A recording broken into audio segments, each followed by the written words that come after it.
más o menos para formularla, 1 minuto o 1 minuto y medio, 3 minutos de respuesta y 3 minutos de contrarrespuesta. Entonces, Pastor Gilberto Quintero, empiece usted con su pregunta. ¿Ya la tiene lista? Prenda su micrófono, Pastor. Sí, claro que sí. Adelante, Pastor. Bueno, voy a hacer la pregunta referente al tema. Lo único que tocó del tema en Lucas capítulo 2 fue que ellos tenían que purificarse y él dijo que el primogénito también tenía que purificarse y que había que dar una ofrenda. Y yo quiero que me busque en qué lugar del Pentateuco dice que el primogénito tiene que dar una ofrenda de expiación, o no para purificarse, sino para redimirse. Quiero que me busque si el primogénito y José tenían que dar una ofrenda de expiación en el Pentateuco, los 5 libros. Bien, listo. Entonces ahí estuvo la pregunta del pastor, casi 40 segundos. Entonces el apologista Luis Lisboa va a tener 3 minutos para responder. ¿Está listo, Luis? A partir de ahora, voy a dejar el cronómetro para que por favor estén atentos. Puedes empezar desde ya. Ok, en el libro nosotros de Números, capítulo 18, versículo 15, encontramos lo siguiente. Todo aquel que abre matriz de la carne, ya sea hombre o animal, deben de ser presentado al Señor y será santo. Sin embargo, el primogénito del hombre ciertamente tendrás que redimir y el primogénito de los animales. En cuanto a su redención, según tu valuación, por 5 ciclos de plata, según el ciclo del santuario, que es de 20 geras. Ahí tenés la respuesta, querido hermano. El propio libro de Números te dice que hay que presentar, ¿verdad?, una ofrenda para la redención del que abre la matriz, que sería el primogénito. ¿Lo dejas ahí, Luis? Sí, sí. Bueno, se te fue 1 minuto y 10 segundos, entonces reanudamos el tiempo y el pastor Gilberto Quintero va a tener 3 minutos de refutación y refuerzo. Prenda su micrófono, pastor. Ya lo prendo. Ahí está. ¿Está listo, pastor? Ahí está, pastor. ¿Ya? Sí, Guido. Muchas gracias. Empieza. Como podemos ver, listo, pues. Como podemos percibir, de la hora y 26 minutos, él ni siquiera leyó Levíticos capítulo 12. No lo leyó. No quiso analizarlo por completo.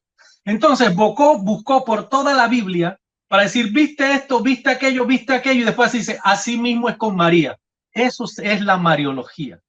Que no pueden defender lo que es el texto, no pueden defender el texto porque no tienen información del texto. Ahora bien, mi pregunta fue, muéstrame dónde había que dar un sacrificio de expiación para redimir al primogénito.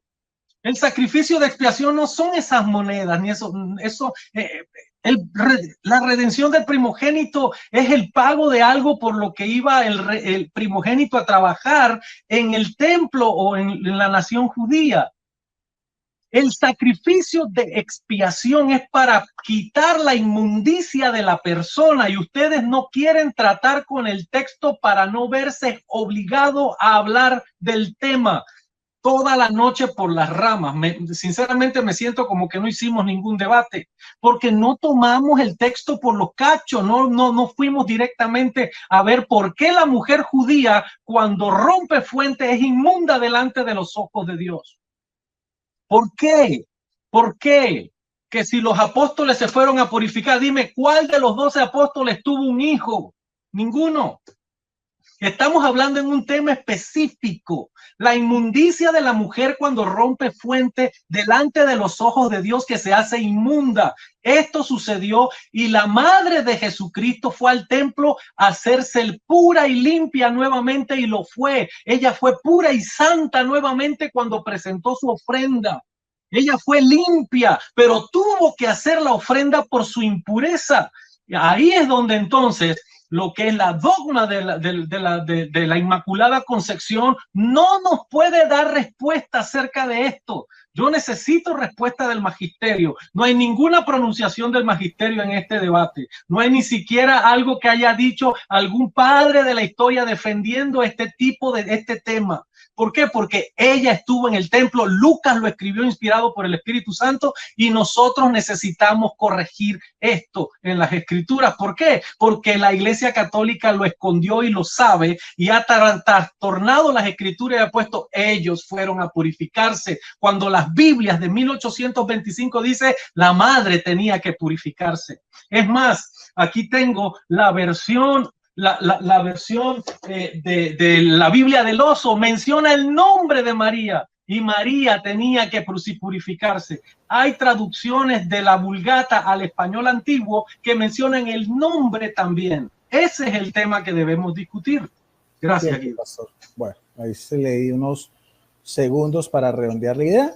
Bueno, estamos en la parte final y en la parte candente de este debate, que son las preguntas. Ya el pastor Luis Lisboa hizo su pregunta, tenemos 81 personas y vamos entonces a escuchar la pregunta del apologista católico Luis Lisboa. ¿Está listo, Luis? Sí, perfecto. Puedes empezar desde ya. Muy bien. Tengo una pregunta que me parece interesante y quiero escuchar la respuesta del pastor, ¿ok?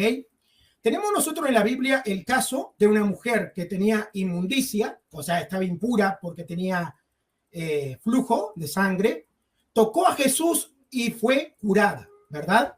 Al mismo tiempo fue purificada, ¿no? Vamos a ponerlo así. Ahora, la pregunta que le hago al pastor es la siguiente. ¿El pastor cree que el nacimiento del hombre más santo del universo, del espacio, del cielo y de la tierra, el nacimiento del ser más santo es la causa de la impureza de María? Bien, esa fue la pregunta del apologista Luis Lisboa. Pastor, ¿entendió la pregunta? Pastor Gilberto, prenda su micrófono. ¿Entendió la pregunta? Si la puede repetir de nuevo, por favor. Okay. Sí, solo la pregunta, por favor. Sí, la pregunta. Si para el pastor el nacimiento de Jesucristo, el ser más santo del universo, es la causa de la impureza de María en el parto. Bien. Pastor, entonces va a tener 3 minutos para responder. Usted me dice cuando esté listo.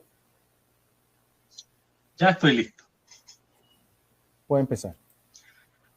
Bueno, lo que el pastor piense no importa. Lo que importa es lo que la Biblia dice. No es la tradición del pastor y lo que el pastor vaya a inventar al respecto. La Biblia dice que en Levítico 12, la mujer cuando daba a luz tenía que purificarse por su sangrado. María llevó una ofrenda para purificarse. Para purificarse. Quiere decir que María sangró y ella quería limpiarse y fue al templo a purificarse.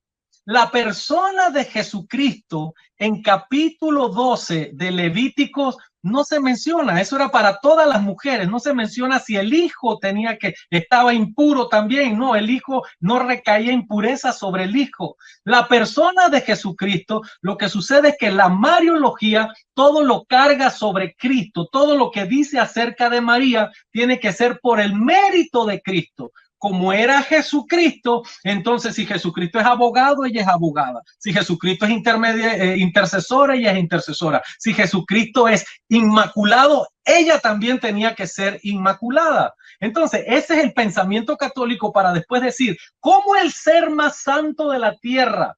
Ok, ¿qué es lo que sucede con el ser más santo de la tierra? Él habita en la luz inaccesible. Él es luz. El pecado, la inmundicia, cuando trata de tocarlo se desvanece, se evapora, se sana, se quita. Eso fue lo que pasó con la mujer del flujo de sangre. Jesucristo quitó la enfermedad de ella, la enfermedad. ¿Y qué la hizo a ella pura? Cuando él le dijo, ve en paz, mujer. María tuvo que hacer su sacrificio. Como no leyó Levíticos 12, no puede justificar que María haya hecho el sacrificio. Mientras la Biblia diga que María hizo el sacrificio, quiere decir que la misma María consideró que necesitaba hacer el sacrificio para estar a cuentas con Dios. Y ese pensamiento no concuerda con la dogma de la Inmaculada Concepción. Y si no concuerda con la Inmaculada Concepción, el Papa que dijo que eso era cátedra y infalible, entonces demuestra que era bien falible y que no está de acuerdo a lo que la Biblia dice. Para mí, este problema es bien grave para la Iglesia Católica, porque no lo podemos comparar con tres situaciones en la Biblia, con las leyes: la que da a luz, la que tiene flujo de sangre y la que tiene menstruación. Y no lo podemos comparar con que los apóstoles se hacían cortes de cabello para cumplir la ley. Por favor, exégesis. Bien, listo. Entonces, claro, fueron ya 3 minutos exactos de respuesta del pastor Gilberto Quintero. Y vamos entonces a la última parte, que serían 3 minutos de Luis Lisboa para contrarrefutar esa respuesta. ¿Está listo, Luis? Sí, ok. Empiezas desde ya. Muy bien. La pregunta que le hice era para dejar en evidencia que el pastor tiene que generalizar a María, o sea, ponerla en una situación de las normalidades y no ver a María como una excepción de la regla. Jesucristo, el ser más santo, pudo purificar a muchas personas, pero no pudo purificar a María, según palabras del pastor. ¿Pero por qué? Porque él dice, porque así lo dice Levíticos. Ahora, es interesante que hay muchas excepciones en la Biblia. Por ejemplo, un muerto era considerado inmundo y cualquiera que tocara a un muerto también iba a ser contaminado por la inmundicia. Pero sin embargo, tenemos excepciones a la regla. Tenemos a un Eliseo que estaba muerto. Y cuando tiraron a un muerto cerca de donde estaba Eliseo ya muerto, en vez de Eliseo contaminarlo con inmundicia, le dio vida. O sea, Dios le dio vida a esos muertos que cayeron cerca de los huesos de Eliseo. ¿Por qué no se cumplió la regla de Levíticos? ¿Por qué no se cumplió la regla de Números? ¿Por qué los huesos y la muerte de Eliseo no contaminó más, sino más bien Dios usó a Eliseo aún estando muerto para dar vida a personas que estaban muertas? Vemos aquí cómo no siempre se cumple las reglas generales. El caso de María es un caso excepcional, no es un caso más, pero el pastor claramente, él ve el caso de María como un caso más, una mujer más que queda embarazada igual que otras mujeres, que se tiene que ver igual a las demás, cuando en realidad el caso de María es diferente a cualquier caso que haya existido desde la creación de los hombres. No existe ningún caso registrado en la historia del ser humano que sea idéntico al caso de María. María es el único caso, porque María es la única madre del Salvador. Y el Salvador del mundo, que purificó a tantas personas, según el pastor, no pudo purificar ni siquiera a su propia madre. Y yo le hice una pregunta clara. María, el nacimiento más santo, el nacimiento del ser más santo, ¿puede ser la causa de la impureza y inmundicia de María? No creo que tenga lógica responder que sí. Pensar que el nacimiento del Salvador cause inmundicia e impureza, sinceramente eso es bastante difícil de poder creer. Pero bueno, tiempo. hasta ahí llegó el tiempo.